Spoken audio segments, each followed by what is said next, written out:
I have to say it was really a shameful week for the United States. 10 years ago, it was the United States that pioneered the resolution that created an office to deal with sexual violence and conflict, and a special representative of the Secretary General at a very high level. And the goal of the 10-year anniversary resolution was to strengthen the mechanisms and move the agenda forward. And while in the end it did that in some important respects, most of the energy, instead of reinforcing political will, was used to battle this assault by the United States and its continuing threat to veto the resolution, in part because of the language sexual and reproductive health, because of references to the International Criminal Court, all of the mechanisms that actually do strengthen the work of the UN and others around the world to stop sexual violence and conflict. And then, of course, on the sexual and reproductive health, I mean, the services that are most needed by women and girls who have been raped in war zones. I wrote to Secretary Pompeo in a moment of tremendous frustration because it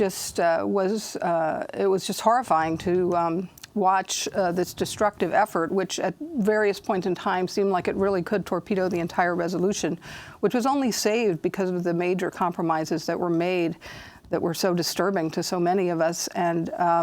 so I just pointed out that the United States had an authorship role in all of this work, and that it was such a reversal. And I think we have to remember the context. These are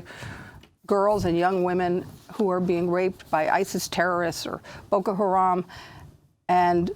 the first thing they need is reproductive health care. And if they become pregnant, the idea that they would be forced to carry to term that pregnancy from rape, caused by rape,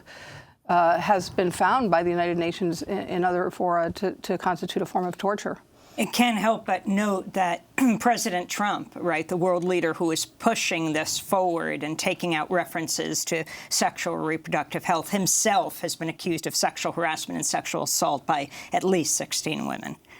I think the insensitivity, that's probably a kind word, the insensitivity of the administration to the needs in general of women, even here in this country, but in particular, again, the sort of dire circumstances of these women who are facing the most brutal mass rapes is really just, it leaves me speechless.